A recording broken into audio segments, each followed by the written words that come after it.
हम लोग data analytics with Python Hindi इस सीरीज को कंटिन्यू कर रहे हैं, जिसमें हम लोगों ने पहले pandas के बेसिक्स, उसके इंस्टॉलेशन और उसके डिफरेंट टाइप के मेथड्स को पढ़ा, और फिर हम लोग up to handling missing data तक पढ़ चुके थे।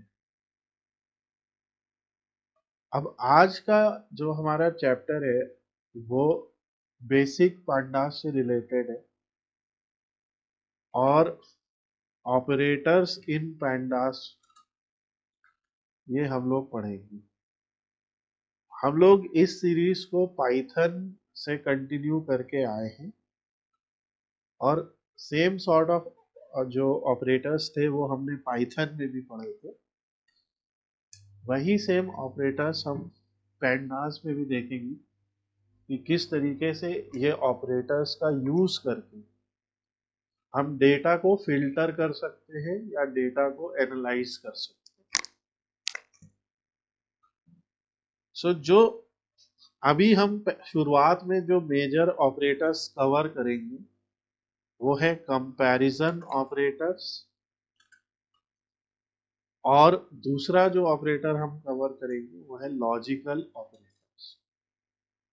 अभी हम इस पे फोकस करेंगे क्योंकि जो मैथमेटिकल ऑपरेटर्स है वो कहीं ना कहीं हम ऑलरेडी कवर कर चुके हैं, और फिलहाल हम इस पे करते हैं और फिर आगे के चैप्टर्स में देखेंगे। आज हम लोग पहले कंपैरिजन ऑपरेटर्स को डिस्कस करते हैं।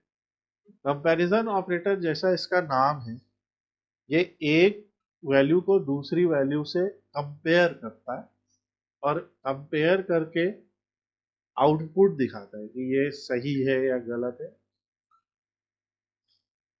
सबसे पहले हम अपना गूगल कोलैब ओपन कर लेते हैं और यहाँ पे comparison operators in Python pandas ये टॉपिक करके गूगल कोलैब को कनेक्ट कर लेते हैं। और यहाँ पे एक बार पहले कनेक्शन हो जाए तो किसी एक पर्टिकुलर फाइल को हम कनेक्ट कर लेते हैं।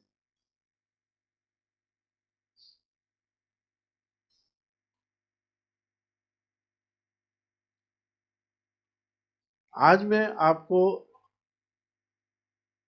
जो है एक काफी अच्छा रिपोजिटरी दिखाता हूँ गिटहब के ऊपर। आप इसे सर्च कीजिए गिटहब सीबॉर्न डेटा सेट। यहाँ पे आपको बहुत सारे डेटा सेट्स मिल जाए, जैसे डायमंड्स, फ्लाइट्स, हेल्थ, एक्सपी। अब मुझे पता नहीं इसके बारे में जानूंगा, बट आइरिस है, पेंगुइन्स है, इसमें कई सारे हमने पहले पढ़े भी हैं। टिप्स है, टाइटैनिक है। तो हम लोग इनमें से भी किसी डेटा सेट को डायरेक्टली भी कनेक्ट कर सकते हैं। जैसे फॉर एग्जांपल ये सीबॉर्न का टाइटैनिक डेटा सेट है। ये पूरा डेटा सेट है, इसको हम लोग कई बार डिस्कस भी कर चुके हैं। ये टाइटैनिक शिप में ट्रैवल करने वाले पैसेंजर्स का डेटा है, जिसमें पैसेंजर किस क्लास में ट्रैवल कर रहा था, उसका जेंडर क्या था, एज क्या थी, सिबलिंग स्पाउस थे या नहीं थे, कितने थे, पेरेंट चाइल्ड कितने थे, कितना फेयर उन्होंने पे किया था, एम्बार्क्ड कौन से स्टेशन से चढ़े थे। एस का मतलब साउथहैम्पटन, सी का मतलब शेरबोर्न, जो भी जिसको बोलते हैं, अलाइव है या नहीं है, मतलब आफ्टर द एक्सीडेंट, अलोन थे या किसी के साथ थे। और ये डेटा सेट डेटा एनालिसिस में जब भी कोई शुरुआत करता है तो डेटा एनालिसिस में ज़रूर पढ़ता है, बिकॉज ये डेटा सेट मशीन लर्निंग के लिए डिसीजन ट्री एल्गोरिदम और बहुत सारी और क्लासिफिकेशन एल्गोरिदम्स को मशीन लर्निंग की टेस्ट करने के लिए काफ़ी अच्छा डेटा सेट है। एक्सप्लोरेटरी एनालिसिस करने के लिए काफ़ी अच्छा डेटा सेट। सो हम लोग इसको ही लेते हैं। यहाँ से पहले तो रॉ पे क्लिक कर लीजिए। जब आप रॉ पे क्लिक करेंगे तो ऐसे एक CSV फाइल आ जाएगी। ओके, और इसका यूआरएल कॉपी कर लीजिए सीएसवी फाइल का, और यहाँ पे आइए import pandas as pd, import numpy as np, अगर जरूरत पड़ी तो इसको हम रन कर देते हैं। इस मेथड का एक बेनिफिट है, वो भी मैं बताऊंगा। और df is equal to pd dot read underscore csv, और यहाँ पे हमने जो ये यूआरएल कॉपी किया था वो सीधे लिख देंगे। तो अगर कोई पब्लिक डेटा सेट है, आप उसे एनालाइज करना चाहते हैं, तो आप देखिए वो डेटा सेट अब यहाँ पे आ जाएगा सीधे। हमें ऐसा नहीं करना पड़ा कि पहले उस डेटा सेट को हम डाउनलोड करें, डाउनलोड करने के बाद फिर यहाँ फोल्डर में अपलोड करें। अब बस हम उस यूआरएल से ही सीधे उसे कनेक्ट कर सकते हैं। ओके, तो इस तरीके से अगर ये जुपिटर नोटबुक फाइल आपको मिल जाएगी तो आप आराम से उस डेटा सेट को रीड कर सकते हैं। ये हो गई एक चीज। अब यहाँ पे देखिए एज जो है उस पर मिसिंग डेटा है NaN, ठीक है। तो पहले तो हम क्या कर सकते हैं, पहले हम ये सीखेंगे सबसे पहले बिफोर यूजिंग कंपैरिजन ऑपरेटर्स कि हम किस तरीके से पहले अपने मर्जी के कॉलम्स को सेलेक्ट करें। सपोज कीजिए मुझे डेटा में बस इतने ही कॉलम्स सेलेक्ट करने और नहीं करनी, ये सब क्योंकि रिपीट है, लाइक अलोन है कि नहीं वो हम इससे निकाल सकते हैं, अलाइव है कि नहीं वो यहाँ पे दिखा है, सरवाइव 0 है कि 1 है। तो जैसे मैंने ये कॉपी कर लिया और हम एक नया डेटा फ्रेम बना लेते हैं, df is equal to df, 2 square bracket लगाएंगे और सारे कॉलम के नाम लिख लेंगे।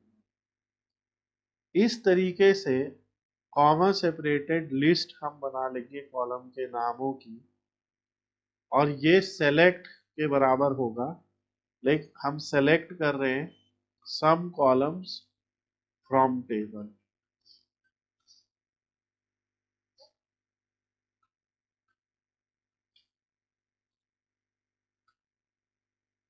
ऐसा हमने किया, और अब जब हम df को रन करेंगे तो आप देखेंगे ऐसे df रन होगा और ये आपका आ गया। तो इस तरीके से जो अनवांटेड कॉलम्स हैं, जो हम जिनका हमें एनालिसिस नहीं करना है, वो हम यहाँ से हटा सकते हैं। ये हो गई पहली बात। कोई क्वेश्चन है किसी का? इन प्लेस इज ट्रू ये भी करना, मतलब यहाँ पे इन प्लेस ट्रू वगैरह नहीं किया हमने, क्योंकि हमने देखो लिख दिया df बराबर ये, इस तरीके से सेलेक्ट हो गया और इसी में ही सेव हो गया। ठीक है, अब हम लोग एक बार इन्फो लिख दें जिससे हमें पता चल पाए कि कौन से में कितने नल वैल्यूज है, राइट। तो टोटल 891 है, सभी में उतने ही है। एज में 714 है, ठीक है। तो हम डेटा को और ज्यादा यूज करने के लिए ऐसे भी कर सकते हैं, df डॉट ड्रॉप एन, जो हमने पिछले चैप्टर में सीखा था। ड्रॉप एन करके आप देखिए क्या हो रहा है। अब आपके पास टोटल उतने ही वैल्यू रह गए होंगे, 714। यहाँ पे आप देख भी सकते हैं, लेंथ का यूज करके हम पता कर सकते हैं, राइट। तो आप चाहें तो df डॉट ड्रॉप एन कर दें, ये एक तरीका है मिसिंग डेटा को हैंडल करने के लिए। एक आप ये भी कर सकते हैं df डॉट इंटरपोलेट, याद होगा आपको लास्ट टाइम हमने पढ़ा था। तो इंटरपोलेट में क्या होता है, वो अरिथमेटिक प्रोग्रेशन का यूज करके, जैसे यहाँ पे देखिए 887 और 889, 19 और 26 है, तो 887, 19 और 26 के जो एवरेज है उसको बीच में उसने फिल कर दिया है। ये भी आप कर सकते हैं। ये जैसा एक डिमॉन्स्ट्रेशन है कि हम लोग जो लास्ट टाइम कर रहे, जो हमने पढ़ा हैंडलिंग मिसिंग डेटा, वो हम यहाँ पे अप्लाई कर सकते हैं। तो अब ये आपके लिए एक एक्सरसाइज है, आपको जो बेस्ट लगता है कि आप अप्लाई करके देखिए, वो आप यहाँ पे कर सकते हैं। फिलहाल मैं simply df dot drop na को ले लूंगा और इसको ही df बना लूंगा, just for the sake of simplicity, कि मेरे पास अब मैं ये मान लूंगा कि मेरे पास 714 यूजर्स का डेटा है, 714 और 7। एक और प्रॉपर्टी होती है डेटा फ्रेम की, शेप। ये शेप प्रॉपर्टी क्या करती है, ये प्रॉपर्टी है, ये मेथड नहीं है। ओके, ऐसा ये मेथड नहीं है, ये प्रॉपर्टी है, इसमें पैरेंथेसिस नहीं लगेंगे, ओपन क्लोज। ये हमें एक टपल देती है, यानी 714 रोज है और 7 कॉलम्स हैं, बस ये बताती है। ओके, अब आते हैं हम अपने मेन चैप्टर पे, जो है कंपैरिजन ऑपरेटर्स। मैंने थोड़ा सा ऐसे एक बेसिक अंडरस्टैंडिंग दी कि क्या हो रहा है कंपैरिजन ऑपरेटर के लिए। जैसे हमें कंपैरिजन ऑपरेटर्स का यूज मेनली फिल्टर करने के लिए यूज होता है, फिल्टर करना डेटा को किसी पर्टिकुलर कंडीशन से। जैसे कंपैरिजन ऑपरेटर के लिए मान लीजिए हम पहली कंडीशन लगाते हैं कि केवल उन लोगों का डेटा दिखाएंगे जिनकी एज 25 से ऊपर है। तो हम यहाँ पे लिख लेते हैं, show data of those users who are older than 25 years। अब इसको कैसे करेंगे, तो इसको करने के लिए, क्योंकि आप एज अ बिगिनर इस चीज को बिगिन कर रहे हैं, तो इसको सबसे पहले जो कंपैरिजन ऑपरेटर्स हैं उनको मैं यहाँ पे लिख देता हूँ। बराबर है कि नहीं इसके लिए दो इक्वल टू साइन, ठीक है, ये है इक्वल का, ग्रेटर देन,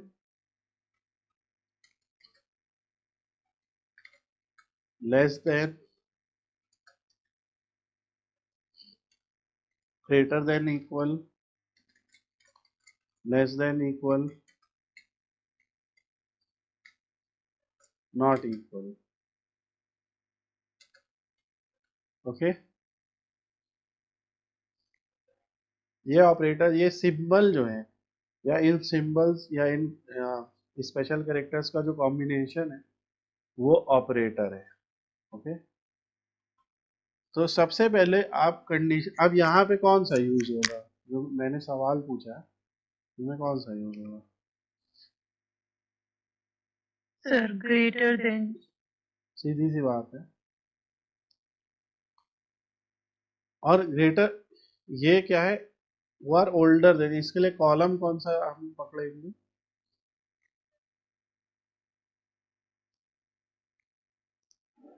एज। एज। तो किसी भी एक कॉलम को पकड़ने के लिए आप लिखिए डीएफ, इस एक स्क्वायर ब्रैकेट डॉट, और वो कॉलम का एग्जैक्ट केस में, अगर अपर केस में है, लोअर केस में, जिस भी केस में है, ये एक तरीका है। एक और शॉर्ट तरीका भी है, df डॉट एज। दोनों ही तरीके से आप कॉलम को एक्सेस कर सकते हैं। और हमने लिख दिया df dot age is greater than 25। देखिए df एक वेरिएबल है, डेटा फ्रेम है, तो डॉट लगा के उसकी एक प्रॉपर्टी उठा ली एज, इसको रख दिया 25 से ऊपर, और जब आप इसको रन करेंगे तो ये आपको क्या करेगा, ये आपको 714 रोज देगा, और जिस रो में ये कंडीशन ट्रू है वहां ट्रू लिखेगा, जिसमें फॉल्स है वहां फॉल्स लिखेगा। ये बात समझ में आया आपके? Yes, sir. ये कंडीशन सभी रोज पे अप्लाई कर देगा,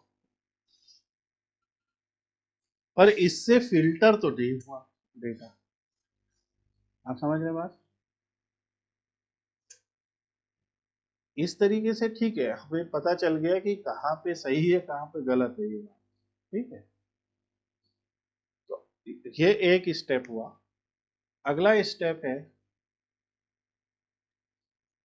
डीएफ लिखिए, एक स्क्वायर ब्रैकेट लगाइए। ये स्क्वायर ब्रैकेट एक कंडीशन होती है, और इसके बीच में ऐसे लिख दिया। जब आप ये करेंगे तो देखिए, इसको अगर हम एसक्यूएल के टर्म्स में बोलें तो ऐसे हो जाएगा, select star from DF where age is greater than 25। Can you compare this, right? आप इन दोनों के बीच में एक छोटा सा रिलेशन निकाल सकते हैं। तो ये जो स्क्वायर ब्रैकेट है इसको ऐसे पढ़िए, डीएफ वेयर, यानी ये स्क्वायर ब्रैकेट लगा है तो वेयर है, डीएफ जहां पे डीएफ की एज 25 से ज्यादा हो, ये जहां पे है वेयर, ठीक है, जो स्क्वायर ब्रैकेट है। तो इस तरीके से पूरा डीएफ प्रिंट होगा, पर एक कंडीशन के साथ। और अब आप यहाँ देख रहे हैं कि केवल 413 रोज आ रही है, जो कि ओरिजिनली कितनी थी, 714। यानी कि इस डेटा में जो एज जिसमें हमने 25 साल से ऊपर की एज पकड़ी, तो उसमें क्या हुआ कि 714 में से केवल 413 ही लोग बचे, ठीक है। तो आप अपना कैलकुलेशन लगा सकते हो कि कितने लोग 25 से कम है, कितने लोग 25 से ज्यादा है। सेम। अब आपने कहा कि 25 से कम वाले, तो बस इसको उल्टा कर दीजिए और लेस देन कर दीजिए, और बाकी आप greater than equal to less than equal to लगा सकते। तो यहाँ पे 278 लोग ऐसे निकले जो इस 25 साल से कम। और अगर 25, अगर हमें निकालना है कि सिर्फ उतने ही लोग जो सिर्फ 25 साल के, तो कैसे निकालेंगे कि यहाँ पे लिखेंगे और यहाँ दो इक्वल टू लिखेंगे। तो पाइथन में जो कंपैरिजन ऑपरेटर होता है वो डबल इक्वल टू, ये हम लोगों ने पहले जो 4 पाइथन के चैप्टर्स पढ़े थे उसमें भी ये हमने पढ़ा था, तो आप वहाँ पे उसको भी जाके रिवाइज कर सकते हैं। तो पूरा यूट्यूब पे हमने उसके भी वीडियोस डाले हैं, तो उसमें आपने देखा था कि जो डबल इक्वल टू है वो कंपेयर करने के लिए यूज होता है। और यहाँ पे देखते हैं तो देखिए ऐसे कई लोग हैं, यहाँ पे आपको दिख रहा है, ये वो देखिए यहाँ देखिए एज, ये सब ये वही सारे लोग हैं जिनकी एज 25 है। ये क्लियर है?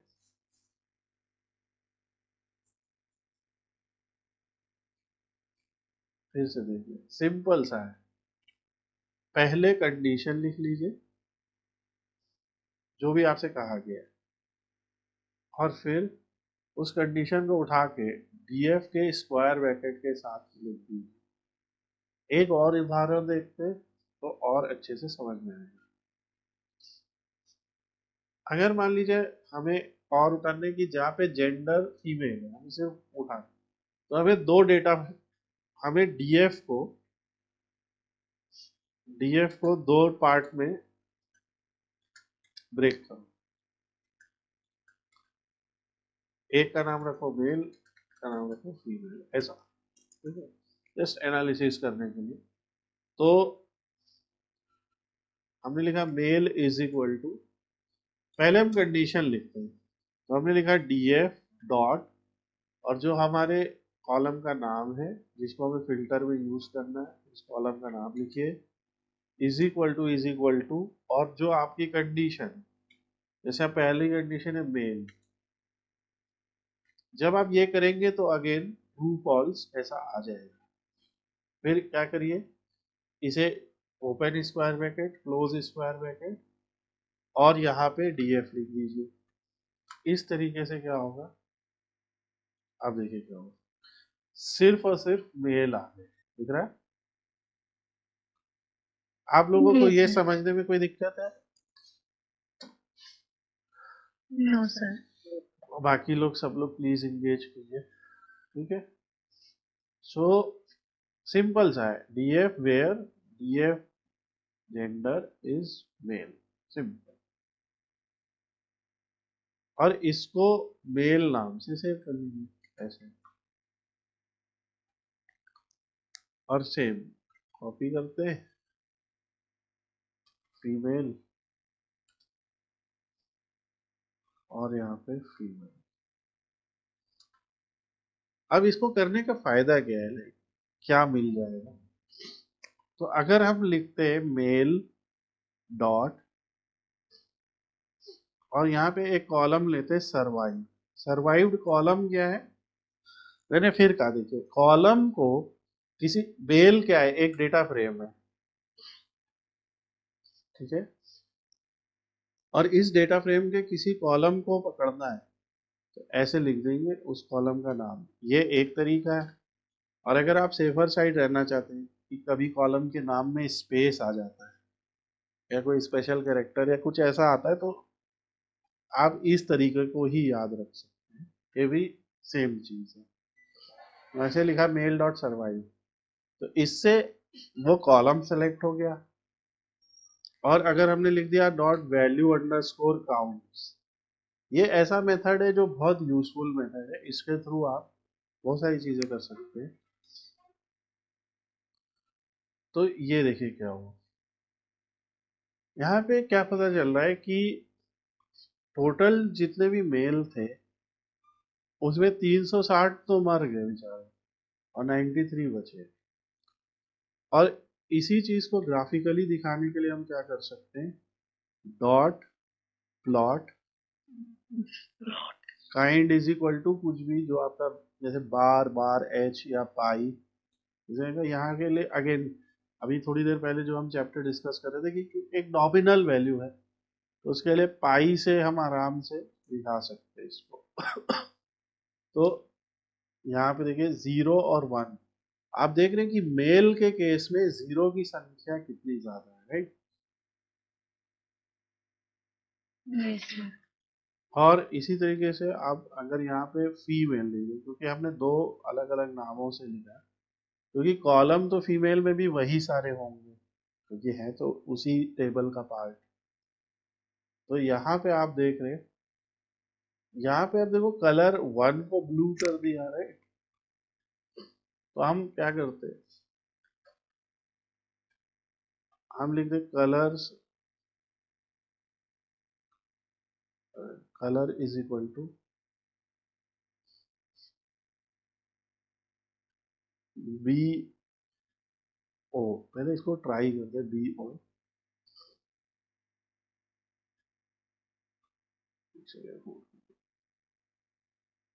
कलर्स लिखते हैं।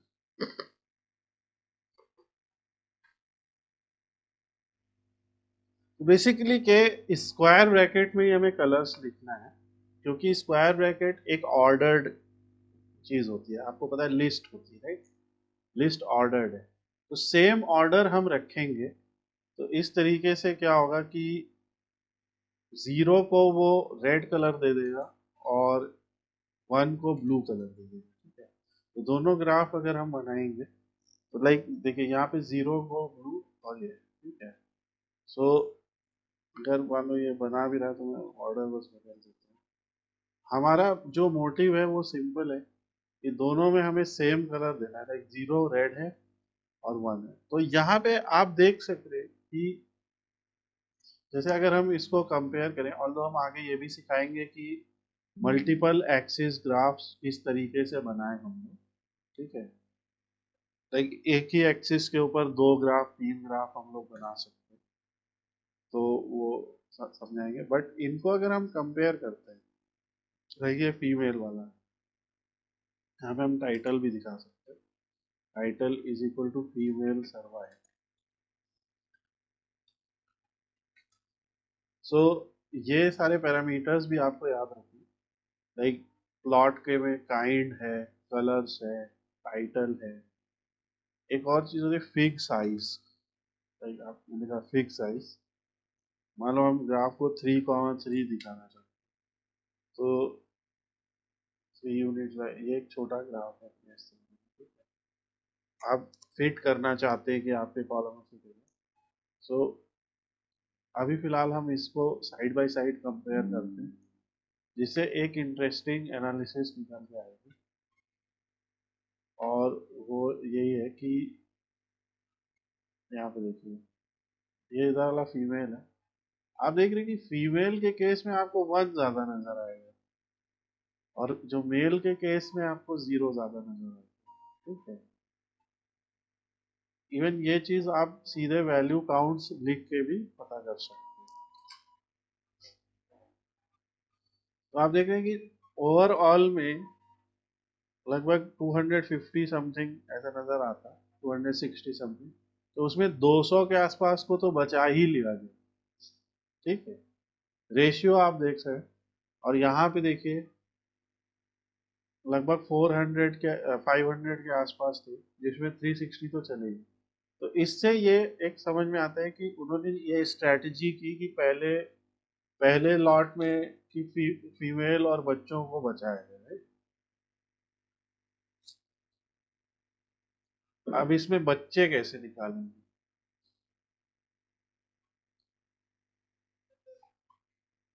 तो जैसे मान लेते हम एक 10 साल या 12 साल की एज ले लेते हैं, उदाहरण के लिए हम ले रहे हैं, तो हम एक जैसे किड्स नाम का एक डेटा डेटा फ्रेम बनाते हैं। तो अगर मान लीजिए हम लिख दें कि जहाँ पे उनकी एज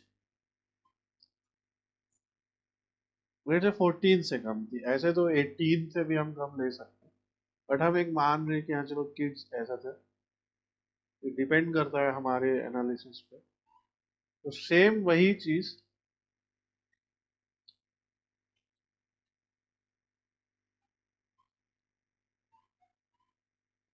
तो यहाँ पे भी आप देखेंगे कि 1 की संख्या ज्यादा है, राइट? 1 का मतलब क्या है? जिन्हें बचा लिया गया उनकी संख्या ज्यादा है। और यही अगर हम मान लीजिए इसको 8 कर देते हैं, नेक्स्ट रेशियो हम क्योंकि कंपेयर कर रहे हैं और छोटे बच्चे, तो यहाँ पे देखिए आपको और बड़ा रेशियो दिखेगा। समझ रहे हैं आप बात? तो यस सर। तो अब ये बात कहीं पे भी डायरेक्टली लिखी नहीं है, बट कंपैरिजन ऑपरेटर का यूज करके पहले हमने डेटा को फिल्टर किया, लाइक मेल, फीमेल और किड्स। किड्स नाम का तो कोई ऐसा वेरिएबल भी नहीं था, तो हम जैसे कह देते कि 8-9 साल के बच्चे या उससे कम जो थे उनकी बात हम कर रहे हैं, तो उसमें दिख रहा है कि ज्यादातर सरवाइव किए। ऑब्वियसली कहीं नहीं सरवाइव करता है, बट रेशियो आपको दिखेगा, ठीक है? तो ये कंपैरिजन ऑपरेटर्स का इस्तेमाल है, और यहाँ पे हमने एक कंडीशन को अप्लाई किया है हर बार। इसका मतलब ये है कि चाहे हम मेल वाला बना रहे हो, फीमेल वाला बना रहे हो, 25 साल के लोगों को निकाल रहे हो, या 8 साल से कम या 12 साल से कम, जो भी निकाल रहे हो, आप देख रहे हैं हर बार हमने एक कंडीशन को उठाया है, ठीक है? अब यही सेम चीज आप पैसेंजर क्लास में भी टेस्ट कर सकते हैं। पैसेंजर क्लास क्या है कि सबसे पहले तो देखिए पैसेंजर क्लास और फेयर, ठीक है? तो हम लोग पहला काम एक और करते हैं, सिंपल एक एनालिसिस करते हैं। तो हम इस डीएफ में 2 ही कॉलम उठाएंगे, और आपको पता है कि अगर आपको 2 या 2 से ज्यादा कॉलम उठाने हैं एक पिक करने, तो आप क्या करेंगे कि ऐसे आप उठा सकते हैं, दोनों का नाम लिख सकते हैं, पर 2 स्क्वायर ब्रैकेट लगाने पड़ेंगे। तो ये बेसिकली हम कह रहे हैं डीएफ सेलेक्ट और ये लिस्ट, दोनों कॉलम को उठाओ, और ये डेटा फ्रेम बनेगा, ठीक है? एक डेटा फ्रेम बन गया। इसके आगे हम CORR लगाते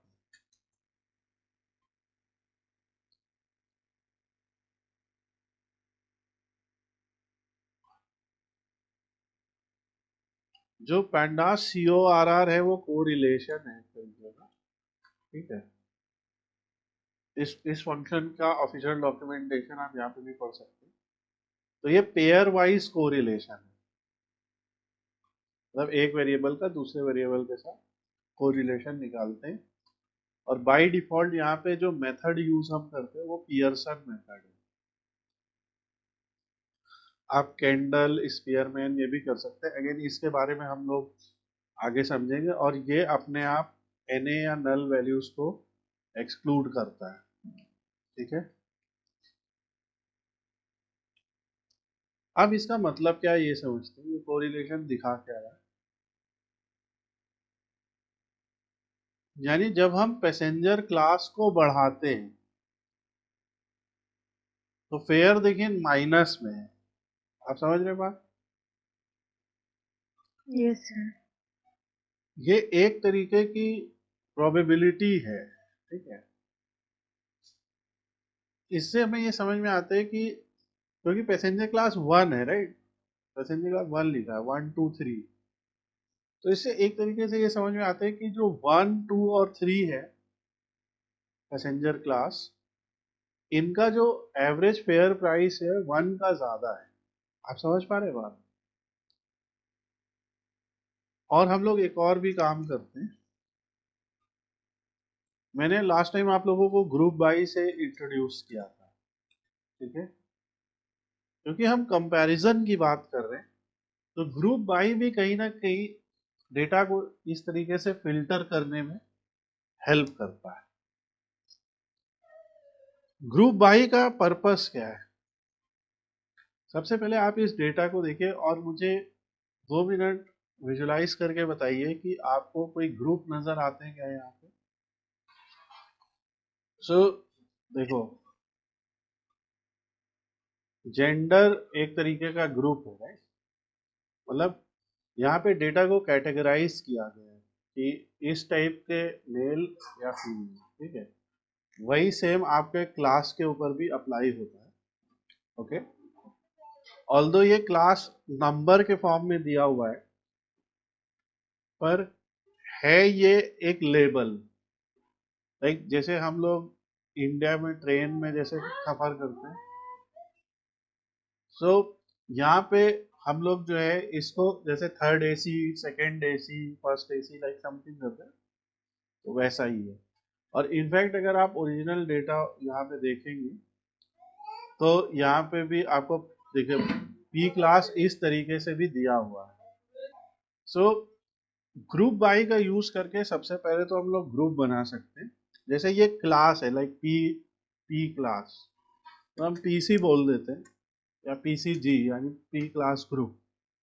और हम लिखते हैं df डॉट ग्रुप बाई, और यहाँ पे हम उस पर्टिकुलर कॉलम का नाम लिख देंगे जिसके थ्रू हमें ग्रुप करना है। तो ये जो है एक हमारा स्पेलिंग गलत हो जाएगा, GROUP, तो ऐसे एक ग्रुप बन जाएगा। अब ये जो PCG है, अगर हम इसको आउटपुट देखते हैं PCG, तो ये आपको ऐसा कोई आउटपुट नहीं देगा, क्योंकि ये एक जैसे दिखा रहा है कि ये कोर ग्रुप बाई, मतलब ये बस बता रहा है कि ग्रुप बाई कर दिया आपने, ये ग्रुप है, ठीक है। अब इस ग्रुप के डेटा देखने के लिए हम क्या कर सकते हैं, कंपैरिजन ऑपरेटर की तरीके से। जैसे कंपैरिजन ऑपरेटर में हम क्या कर रहे थे, ऐसे लिख रहे थे ना, देखिए df where df dot that value, जैसे gender is equal to female, right. तो यहाँ पे हम कैसे लिखते हैं, PCG यानी पैसेंजर क्लास ग्रुप में डॉट गेट ग्रुप। अभी मुझको ये बताइए पैसेंजर क्लास में कितने टाइप की वैल्यू है? 3 है ना, 3 Yes, sir. 3 2 1, ठीक है। तो गेट यानी 3 ग्रुप हैं, यही तो कहेंगे हम कि 3 ग्रुप ऑफ पीपल है। आप देखिए अगर टाइटैनिक में मतलब एक ग्रुप ऑफ पीपल, थर्ड जो थर्ड उसमें क्लास में थे वो कहीं नीचे डेक में होंगे, बाकी लोग के पास, किसी के पास अपने केबिन होंगे फर्स्ट क्लास वालों के पास। सेकेंड क्लास वालों के पास कुछ और फैसिलिटीज होंगी। तो गेट ग्रुप किया, और गेट ग्रुप में यहाँ पे हमने 1 लिख लिया, लेट्स सी। और इससे क्या हुआ, सिर्फ फर्स्ट क्लास के ही लोग आ गए। आप समझ रहे बात?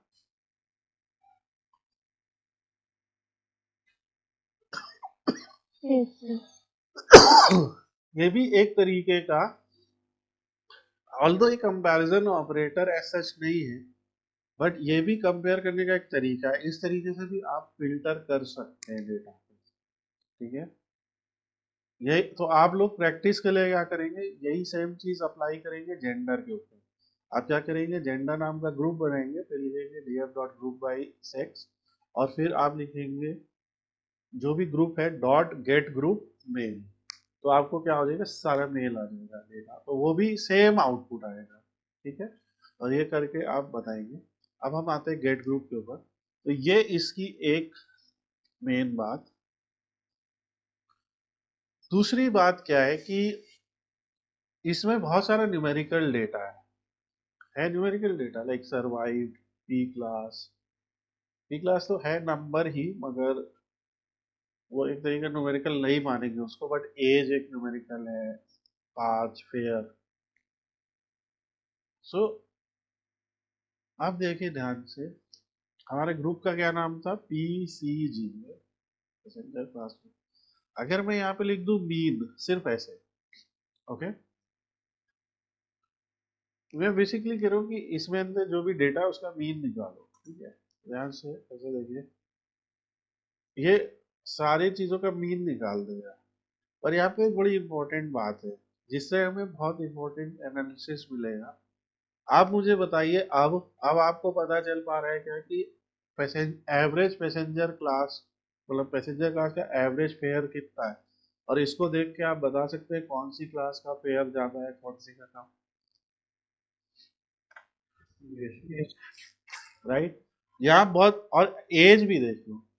तो आप देख रहे हैं कि जैसे जैसे पैसेंजर क्लास बढ़ रहा है, यानी फेयर बढ़ रहा है, तो ज्यादा एज वाले लोग उसमें, ऑन एन एवरेज जिनकी एज 38 साल है, सेकेंड में ये और ये है। तो ऐसा लाइक कि ऐसा लग रहा है कि यंग पीपल जो जिनके पास वे भी उतनी सेविंग नहीं थी, तो वो जो है थर्ड क्लास में ट्रैवल कर रहे थे, और उनका क्योंकि फेयर भी सस्ता था, क्योंकि इसका फेयर इससे लगभग 4-5 गुना ज्यादा है, 6 गुना ज्यादा है। सो ये चीज है, तो यानी कि एक चीज पता लगी कि फेयर ज्यादा है, ठीक है। अब आपके पास जैसे ग्रुप आ गया, ठीक है, ये गेट ग्रुप 1 है, यानी फर्स्ट क्लास के लोग हैं। इसका आप ऐसे निकालिए, dot survive dot value underscore counts, okay. तो आपको एक चीज नजर आएगी कि इस क्लास में टोटल 180 प्लस लोग थे, 186 लोग दिखते, और उसमें से 122 को बचा लिया गया, राइट। पैसेंजर क्लास 2 की बात करते हैं, और इसमें ज्यादातर लोगों को बचाया गया। पैसेंजर क्लास 2 में आपको दिख रहा है कि 90 मर गए, 83 बच गए। तो यहाँ पे रेशियो में ये है कि मरने वालों की संख्या थोड़ी सी ज्यादा है, लाइक 83 और 90 का केस। पैसेंजर क्लास 3 में आप देख लीजिए क्या होगा, 270 मरे और 85 ही बच पाए, मतलब 270, मतलब जितने बचे उनके 3 गुना से भी ज्यादा मर गए। और यहाँ क्या हो रहा है, जितने मरे उनके दुगने बचे। तो यानी कि ऐसा कुछ हुआ कि जिन्होंने ज्यादा फेयर पे किया था, कहीं ना कहीं ऐसा लग रहा है कि उन्हें बचाया गया है। सो ये इससे, अगेन ये सारी बातें हम डेटा को एनालाइज करके ही बता पा रहे, और जो उसके पीछे जो फंडामेंटल है वो ये है कि हम कंपेयर कर रहे हैं, राइट, कंपेयर करके फिल्टर कर रहे हैं डेटा को, और फिर पैंडास के जो फंक्शंस हैं उसका इस्तेमाल कर रहे हैं, और फिर अपने कंक्लूजन्स पे आ रहे हैं। तो यही एक तरह से डेटा एनालिसिस है, राइट। डेटा एनालिसिस की चलिए मैं ऐसे एक परिभाषा पढ़ता हूँ, what is data analysis. I know कि आप लोग सब लोग, data analysis the process of analysing raw data to find trends and answer questions. It has broad scope, कुछ सवालों के जवाब, right. Analysing raw data in order to make conclusions about that information. तो हम एक तरीके से कंक्लूजन यही सब तो कर रहे हैं हम लोग, राइट। तो is this clear to you? Yes. और आप इनको अगेन ग्राफ्स में बना के, वैसे ही जैसे हमने कलर की बात की, ऑर्डर ऑर्डर करके, तो आप इनको तीनों को एक साइड में भी रख सकते हैं, ठीक है। और जो है साइड में रख के एनालाइज कर सकते हैं। यहाँ पे जैसे हमने इंपोर्ट सीबॉन एज एसएनएस किया। सीबॉन एक डेटा प्लॉटिंग की लाइब्रेरी है जहाँ पे बहुत तरीके के ग्राफ बना सकते हैं और बहुत यूजफुल स्टैटिस्टिकल एनालिसिस के लिए ग्राफ्स बहुत यूजफुल होते हैं। तो हम लोग इसके ऊपर पूरी एक सीरीज करेंगे, नॉट जस्ट वन वीडियो। आज जस्ट उसका एक इंट्रोडक्शन है आपके लिए। जैसे एसएनएस लाइब्रेरी में एक बार प्लॉट नाम का मेथड होता है। जैसे पैंडास में हम लिखते हैं ना, dot plot kind is equal to bar, तो यहाँ बार प्लॉट नाम का एक मेथड है सीबॉन लाइब्रेरी में। अब इस मेथड में 3 पैरामीटर लगते हैं। पहला पैरामीटर है डीएफ, यानी कि कौन सा डेटा आप प्लॉट करना चाहते हैं। दूसरा पैरामीटर है एक्स और तीसरा पैरामीटर है वाई। एक्स एक्सिस पे जैसे मैंने पी क्लास को लिख दिया। अब यहाँ पे जैसे कोई भी ट्राई कर सकते हैं अलग अलग, लाइक जेंडर लिख दिया। तो आप देख रहे हैं कि मेल और फीमेल। तो यहाँ पे एक चीज ये समझ में आ रही है कि मेल और फीमेल की जो है यहाँ पे वैल्यू दिख रही है कि 0.2, लाइक सर्वाइव की वैल्यू 0 और 1 के बीच में। और यहाँ पे दिख रहा है कि मेल जो है वो कम सर्वाइव कर पाए as compare to female. Female almost 0.75% something survive कर गई। तो ये आप जरूर ट्राई कीजिएगा। इसको और ज़्यादा डिटेल में भी हम लोग समझेंगे। तो जो भी आपके ये वेरिएबल्स हैं, जैसे पी क्लास, फेयर, अलग अलग वेरिएबल्स पे आप इसको ट्राई कर सकते हैं। तो यहाँ पे वही चीज़ हम कंक्लूड करने की कोशिश करें कि ये 1 2 3, राइट। 1 में आपको टावर ज़्यादा दिखेंगे, लाइक सर्वाइव्ड होने की जो प्रोबेबिलिटी कह सकते हैं, लाइक 1 में ज़्यादा है, 2 में कम है और 3 में सबसे कम। वही हम लोगों ने यहाँ से भी पता किया था। यहाँ पे ये एक ही बार में उस चीज़ को कर देगा। इसमें एक और पैरामीटर होता है ह्यू। ह्यू जो होता है वो लेजेंड या कलर के लिए होता है। तो जैसे हम ह्यू में मान लीजिए जेंडर को दे देते हैं, तो वो इसी डेटा में 2 कलर ले आएगा चिकन। सो ये देखिए 2 कलर आ गए। अब देखिए इसमें भी आपको दिख रहा है कि मेल जो है वो सेकेंड क्लास में उसका क्या रेशियो है, थर्ड क्लास में क्या रेशियो है। एक तो आपको सर्वाइव्ड का भी पता चलेगा और आप फर्स्ट सेकेंड और थर्ड क्लास का जो इम्पैक्ट है वो भी पता चलेगा। आप देख रहे हैं कि फर्स्ट क्लास में लाइक फीमेल कितने अच्छे से सर्वाइव करे, 1 के काफ़ी नज़दीक। सेकेंड क्लास में भी, थर्ड क्लास की जो फीमेल ट्रेवल करे, हाँ वो ज़्यादा है। हर बार फीमेल मेल से ज़्यादा ही सर्वाइव की है एज अ रेशियो अगर हम देखें। तो ये सारा कुछ कंपैरिजन आप कर सकते हैं। तो जब हम सीबॉन लाइब्रेरी को अच्छे से डिटेल में पढ़ेंगे, बहुत अच्छे अच्छे ग्राफ्स है इसमें, बहुत मीनिंगफुल और डेटा एनालिसिस के लिए काफ़ी इम्पोर्टेंट। तो ये आप पढ़ेंगे। कंपैरिजन ऑपरेटर हम लोगों ने पढ़ा टाइटैनिक डेटा सेट पे, जैसा हमने आपको बताया था गिटहब पे। यहाँ और भी बहुत सारे डेटा सेट्स हैं। तो आप टाइटैनिक के अलावा, फॉर एग्जांपल मैं आपको एक एक्सरसाइज देता हूँ। यहाँ पे एक डायमंड्स नाम का भी डेटा सेट है ये। इसमें अलग अलग तरीके के डायमंड, उनके कलर, उनके एक्स वाई जेड पैरामीटर्स ये सब दिए गए। इसका रॉ डेटा तो नहीं दिख, मतलब इसका प्रीव्यू तो नहीं दिखेगा, रॉ डेटा दिखेगा।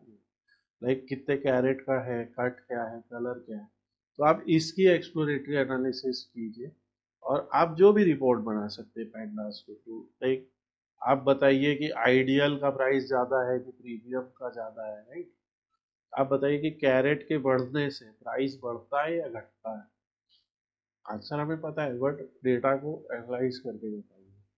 आप बताइए कि क्लैरिटी कोई बढ़ने या घटने से प्राइस पे क्या फर्क पड़ता है। तो यहाँ आउटपुट वेरिएबल हम प्राइस को मान लेते हैं, और जैसे यहाँ पे आउटपुट वेरिएबल हम किसे मान रहे हैं, सर्वाइव्ड को। हर बार हम अलग अलग पैरामीटर्स पे कंपेयर करके सर्वाइव्ड की वैल्यू निकालने की कोशिश करें। तो ये जो डायमंड्स वाला है, यहाँ पे आप देखिए ऐसे लिखा हुआ क्लैरिटी डेप्थ, यहाँ प्राइस को मानिए, like X Y Z diamond का बढ़ने पे प्राइस पे क्या फर्क पड़ता है। कलर कट, कौन से कलर का प्राइस सबसे ज़्यादा है, कौन से कट का प्राइस सबसे ज़्यादा है, ऐसी चीज़ों को आप इस वीडियो के हेल्प से निकालने की कोशिश कीजिए। खास करके सिर्फ कंपैरिजन ऑपरेटर का यूज़ कीजिए। आइडियल का निकालिए डेटा फ्रेम, प्रीमियम का निकालिए, वेरी गुड का, फेयर का। Is it okay? Yes. एक मैंने ये learn Python libraries for data analysis and data manipulation करके बनाया। तो इसमें मैंने पूरा ये यूडीमी पे किया हुआ है। मैं इसका आपको कूपन भी दे दूंगा, आप उससे ये ज्वाइन कर सकते हैं फ्री में। जो लोग अभी गूगल मीट वाली क्लास में ज्वाइन है, तो इसमें आपको पूरा जैसे ये दिखेगा, इसमें सीबॉन का पूरा एक सेक्शन हम लोग ने बनाया, और पांडास की सीरीज, पांडास के डेटा फ्रेम, यही हम लोग पढ़ रहे हैं। CSV file handling missing data, connecting data frame, reshaping, और बहुत सारे exploratory data analysis, like Titanic पे जो हम लोग अभी पढ़ रहे हैं, तो पूरे 1-1.5 घंटे का अलग अलग उसमें दिखाया। तो इसमें आपको बीच बीच में वो ग्राफ सारे दिखाई देंगे। सो आप ये पूरा एनालाइज कीजिए, बताइए आपको क्या दिक्कत है, तो वो डिस्कस करेंगे नेक्स्ट क्लास में और आगे भी।